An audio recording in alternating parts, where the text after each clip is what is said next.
Oke, assalamualaikum warahmatullahi wabarakatuh. Selamat pagi anak-anakku sekalian. Saya harap kalian dalam keadaan sehat walafiat, tanpa ada yang sakit-sakit dan selalu berusaha untuk menjaga kesehatannya. Amin, amin ya rabbal alamin.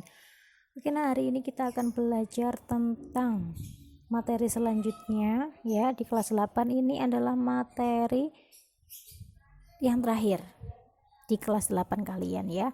Apa materinya Ustazah? Yaitu tentang short functional text. Oke, beberapa dari kalian mungkin sudah pernah tahu atau sudah pernah mendengar apa sih short functional text itu? Ya, sebenarnya short functional text itu ada banyak sekali. Nah, ya, ada contohnya announcement, labels, kemudian notice, letter, memo, dan lain-lain tuh semuanya masuk ke short functional text.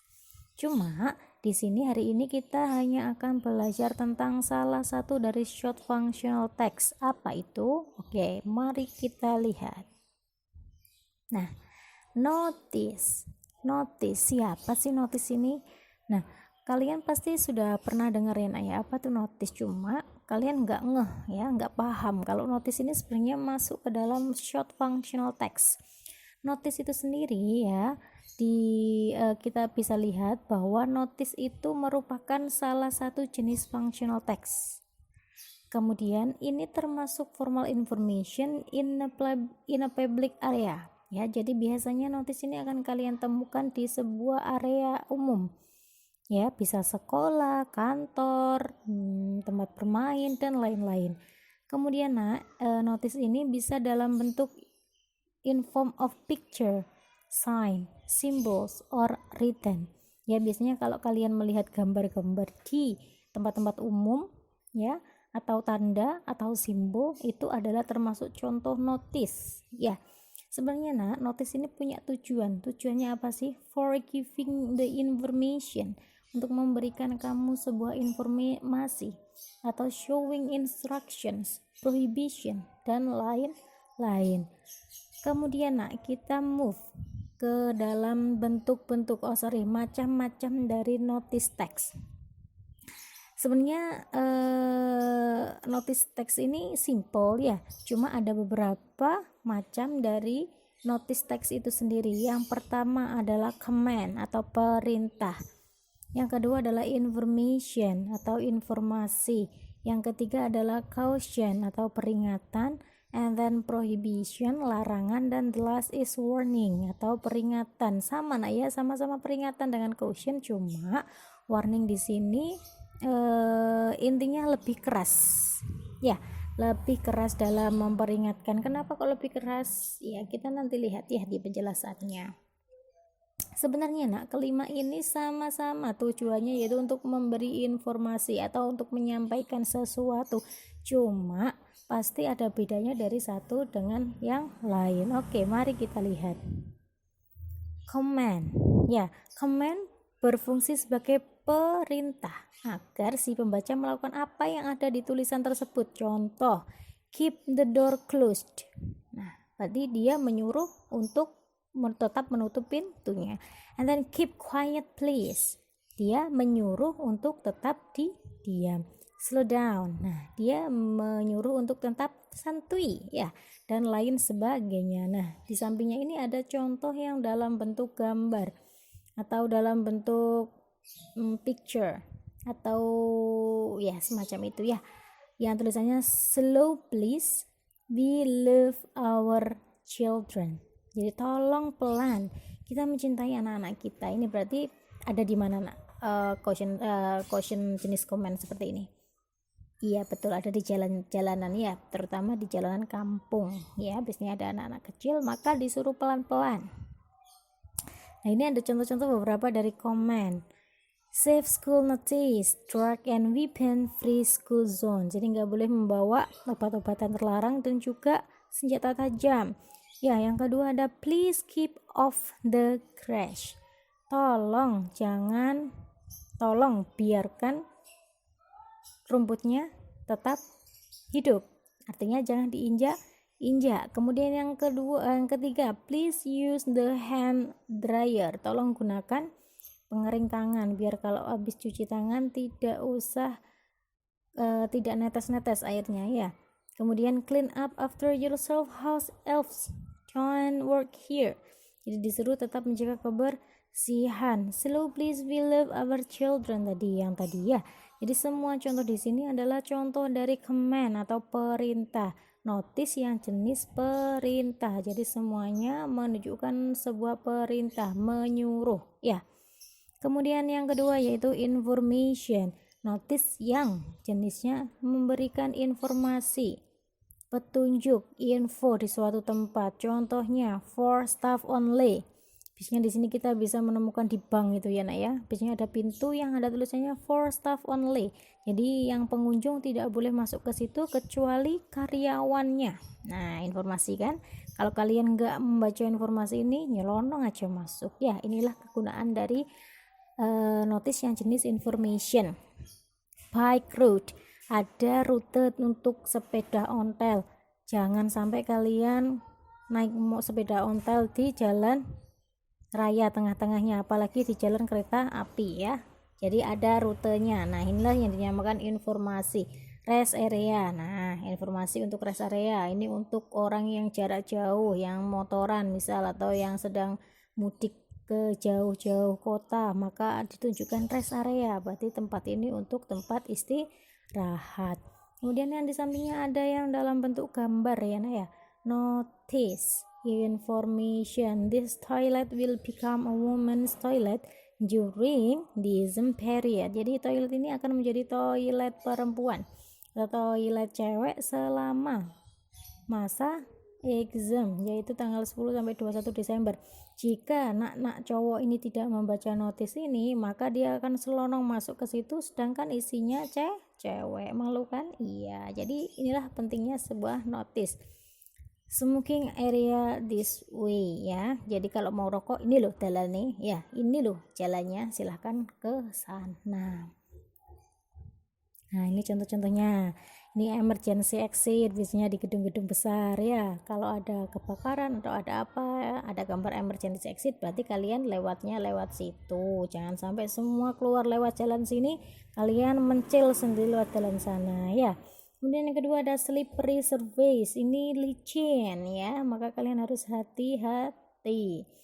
Kemudian please leave your trolley here. Nah, ini biasanya ada di pusat pembelanjaan ya. Kalau kamu nggak membaca notice ini, notice jenis information ini, maka kamu jangan-jangan bawa pulang trolinya ya, nggak boleh. Kemudian the next is question. Berisi informasi singkat dan sederhana yang ditunjukkan kepada orang untuk menghindari bahaya atau resiko. For example, question, this water is hot. Question, wet floor. Question, this door must be closed all time. Nah, ini nak sama dengan peringatan untuk menghindari bahaya atau resiko. Kalau ini sudah dikasih peringatan bahwa airnya panas, kamu tetap berenang misal, apa yang terjadi? Melepuh semua badanmu ya. Sudah dikasih tahu lantainya basah, kamu tetap lewat dengan lari-lari, apa yang terjadi?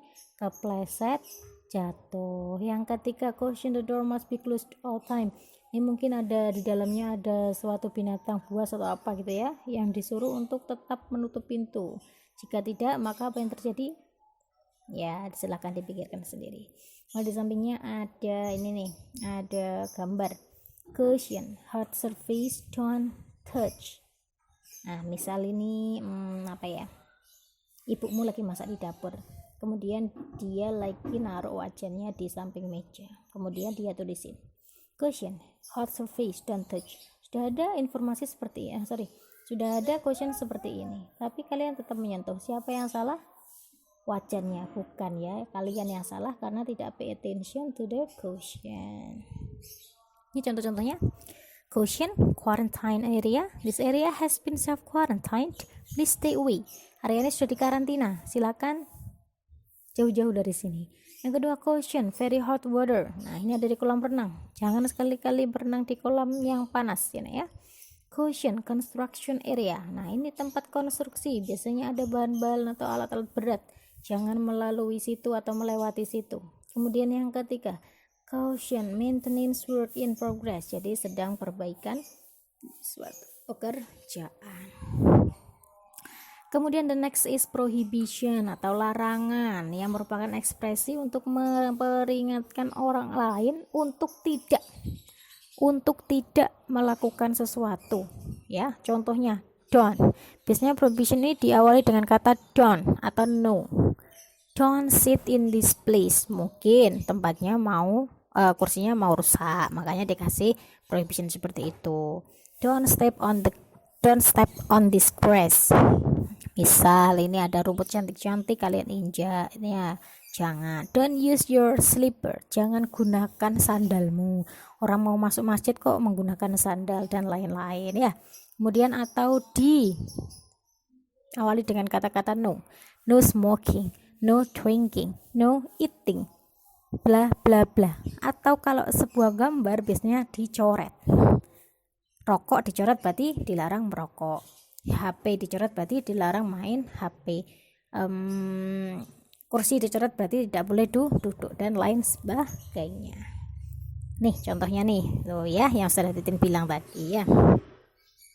Kalau sudah ada tanda seperti ini kalian masih melanggar, ya ada dua kemungkinan, antara kalian nggak bisa baca cautionnya atau memang nggak memperhatikan cautionnya, ya. Kemudian yang terakhir adalah warning, berisi informasi berupa peringatan atau arahan yang ditunjukkan kepada orang banyak dan biasanya berhubungan dengan hal yang cukup berbahaya. Kalau tadi si caution itu efeknya belum terlalu bahaya, ya misal lantai basah, maka kalau kalian melanggar paling juga kepleset, ya. Tapi kalau warning ini yang istilahnya efeknya akan lebih besar kepada kalian. Contoh, warning, venomous snakes observed in this area. Jadi di area ini sedang ada observasi tentang ular beracun, ya. Kalau sekali aja Anda masuk ke situ, ya selamat, ya, kalian jadi santapannya ular berbisa atau beracun. Warning, eye protection required in this area, atau mungkin ini artinya adalah eye protection, pelindung mata itu harus di area ini. Mungkin ini sedang ada di sebuah tempat yang membutuhkan mata, namanya pelindung mata yang sangat itu, ya. Oke, kalian cari sendiri contohnya, ya. Kemudian terakhir adalah warning, high voltage, tegangan tinggi. Kalau kalian berani-beraninya megang tegangan tinggi, ya berarti kalian sudah berani, iya itu, ya. Oke, nah dari sini sudah paham apa belum? Jika belum paham silahkan diulang lagi, ya, materinya diputar lagi karena di terakhir slide-nya there is an exercise, ya. Ini adalah exercise-nya sangat amat enjoy, ya, karena di rumah saja you have to santuy, ya, harus santuy.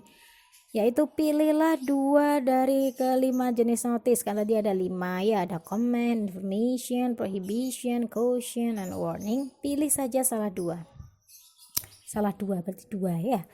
Kemudian tugasmu menggambar dan mewarnai dan menulis baik-baiknya dengan tanganmu sendiri. Temanya tentang COVID-19, ya, jadi kamu harus menggambar sendiri, nah, ya, mewarnai sendiri, dikasih tulisan sendiri, jangan minta digambarin tetangganya, ya, jangan ngeprint, ya, harus gambar tanganmu sendiri. Kemudian boleh lihat contoh di Google, nah, ya, boleh lihat contoh di Google, ya, untuk mempermudah tugas kalian dan dimodifikasi. Contoh nih, ada 2 contoh nih. Saya tadi ngambil gambar yang ada di internet nih. Kemudian sudah kasih, oh ini tuh jenis caution. Caution. Kemudian di bawahnya saya tulis, I am danger, don't underestimate me. Saya itu bahaya, tolong jangan sepelekan saya. Nah, virusnya bilang seperti itu. Ini adalah termasuk caution. Kemudian sudah download gambar ini. Wear me everywhere you go. Tolong gunakan saya setiap kali kamu berpergian. Nah, ini adalah komen perintah. Ini sudah download ya gambarnya, ya. Tapi kalau kalian nggak boleh download, kalian boleh lihat contoh tapi digambar ulang sebaik-baiknya di kertas gambar, ya, jangan di buku tulis. Yang bagus diwarnai ditulis tulisan di bawahnya seperti Ustazah Titin ya. Kalau ada pertanyaan silahkan langsung tanya di grup ya, tidak usah japri, kita bahas semuanya di grup saja. Pengumpulannya gimana Ustazah? Pengumpulannya ada di link di sini, nanti Ustazah tulis linknya di grup ya, jadi kalian tidak perlu mengirimnya di WA. Oke. Untuk kelas 8A, untuk kelas 8B dan kelas 8D, semua pengumpulan tugas sekarang berpusat di Ustazah Titin ya. Semua kelas 8 Ustazah Titin yang pegang, 8A, B, C, D semua di Ustazah Titin. Ustazah Dia enggak ya. Ustazah Dia fokus di bahasa Arab. Oke, thank you anak-anakku semua. Selamat memahami materi dan mengerjakan tugas-tugasnya. Thank you for your attention. Assalamualaikum warahmatullahi wabarakatuh. Neng omah ae, stay at home, di rumah saja. Bye.